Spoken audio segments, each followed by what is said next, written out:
শুধু একটি লাইন মনে রাখুন, মৌলিক ও যৌগিক সংখ্যাতে কখনো ভুল হবে না। আসসালামু আলাইকুম, ওয়েলকাম টু নিশিভার্স। আজকের আলোচনা মৌলিক ও যৌগিক সংখ্যা। চলুন শুরু করা যাক। আপনাদের একটি সহজ ট্রিক শিখিয়ে দেই, যে ট্রিক্স জানলে আপনাদের মৌলিক ও যৌগিক সংখ্যা চিনতে কখনো ভুল হবে না। আজকে আমরা জানবো এই যে মৌলিক সংখ্যার বন্ধু হলো 2 জন, আর যৌগিক সংখ্যার বন্ধু হলো 2 এর বেশি। অর্থাৎ 2 জন বন্ধু থাকলে হবে মৌলিক সংখ্যা, 2 এর অধিক বন্ধু থাকলে হবে যৌগিক সংখ্যা। কি বুঝতে পারছেন না কি বলছি? চলুন দেখে নেওয়া যাক আসলে বন্ধু বলতে আমরা এখানে কি বুঝাচ্ছি। আমরা যদি 6 এর গুণনীয়ক বের করতে চাই তাহলে কি হবে? প্রথমে 6 কে কত ভাবে ভাঙানো যায় তা দেখতে হবে। 6 কে যদি আমরা 1 দিয়ে ভাগ করি আসবে 6 কে 6, 6 কে যদি আমরা 2 দিয়ে ভাগ করি আসবে 3, 6 কে যদি আমরা 3 দিয়ে ভাগ করি আসবে 2, 6 কে যদি আমরা 6 দিয়ে ভাগ করি আসবে 1। 6 কে কি 7 দ্বারা ভাগ করা যায়? যায় না, কারণ 7 হচ্ছে 6 এর থেকে বড় সংখ্যা। এই জন্য ভগ্নাংশ চলে আসবে, দশমিক চলে আসবে, আর পূর্ণ সংখ্যা দ্বারাই শুধুমাত্র গুণনীয়ক বোঝানো হয়। এখন দেখুন, মৌলিক সংখ্যা বের করার জন্য আপনাকে অবশ্যই গুণনীয়ক জানতে হবে। গুণনীয়ক ছাড়া আপনি কখনো মৌলিক এবং যৌগিক সংখ্যা বের করতে পারবেন না। এখানে 6 এর গুণনীয়ক তাহলে আমরা কি কি পেলাম? 1, 2, 3 এবং 6। অর্থাৎ 6 এর গুণনীয়ক কয়টা? 4টা। আবার এদিকে লক্ষ্য করুন, আমরা যদি 7 এর গুণনীয়ক বের করি, 7 কে প্রথমে কি দ্বারা ভাগ করব? 1 দ্বারা। 7 একে 7। 7 কে যদি আমরা 2 দ্বারা ভাগ করি, 2 দ্বারা কি 7 এর ভাগ যায়? না, যায় না।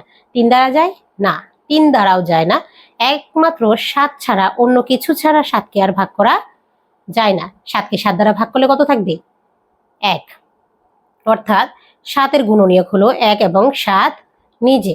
অর্থাৎ 7 এর গুণনীয়ক মোট কয়টি? 2টি।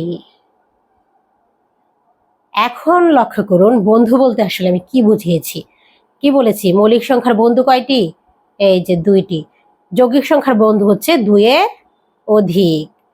যদি কোনো সংখ্যার গুণনীয়ক হয় 2টি তাহলে সে হচ্ছে মৌলিক সংখ্যা, আর যদি 2 এর অধিক হয় তাহলে সে হচ্ছে যৌগিক সংখ্যা। আশা করি বুঝতে পেরেছেন। তাও আরেকটি উদাহরণ দিচ্ছি। ধরুন এখানে আমরা এখন 9 এর গুণনীয়ক যদি বের করি, 9 কে যদি 1 দ্বারা ভাগ দিই, 9 কে 9। 9 কে কি 2 দ্বারা ভাগ যায়? যায় না। 9 কে 3 দ্বারা ভাগ যায়? 3 3 9। 9 কে কি 4 দ্বারা যায়? যায় না। 9 কে এখন সোজা 9 দ্বারা ভাগ যায়। কত হবে? 1। তার মানে 9 এর গুণনীয়ক হলো 1, 3, 9 নিজে। কয়টি? 3টি। এখন আপনারাই বলুন তো, যেহেতু 9 এর গুণনীয়ক 3টি, তার মানে 9 কি সংখ্যা? মৌলিক নাকি যৌগিক? অবশ্যই যৌগিক সংখ্যা। কারণ কি? আমরা তো একটি লাইন মুখস্থ করেছি যে মৌলিক সংখ্যার বন্ধু হলো 2টি, যৌগিক সংখ্যার বন্ধু হচ্ছে 2 এর অধিক। যেহেতু এখানে 2 এর অধিক আছে, তাই হচ্ছে সে যৌগিক সংখ্যা। আবার দেখুন, আমরা যদি 11 গুণনীয়ক বের করতে চাই তাহলে কি? প্রথমে 11 ভাগ 1 ইকুয়াল কত? 11। 11 কে আর কিছু দ্বারা ভাগ যায় না, কিন্তু 11 দ্বারা ভাগ যায়, তখন আসবে কত? 1। তার মানে 11 এর গুণনীয়ক হচ্ছে 1 এবং 11 নিজে। কয়টি হলো? 2টি। তার মানে কি? মৌলিক না যৌগিক? অবশ্যই মৌলিক। এই যে বন্ধু কয়টি? 2টি। মৌলিক এবং যৌগিক সংখ্যার এই শর্ত আপনাকে মানতেই হবে। শুধুমাত্র এই শর্তটা আপনারা মাথায় গেঁথে নেন। মৌলিক সংখ্যার বন্ধু 2 জন, যৌগিক সংখ্যা হতে হলে তাকে 2 এর অধিক বন্ধু বানাতেই হবে। আশা করি বুঝতে পেরেছেন। আর যারা গুণনীয়ক নিয়ে সমস্যায় আছেন তারা আমার আগের ভিডিও দেখে নিতে পারেন। গুণনীয়ক একদম পানির মতো সহজ হয়ে যাবে, কারণ গুণনীয়ক পারলেই আপনি মৌলিক ও যৌগিক সংখ্যা একদম ইজিলি বের করতে পারবেন।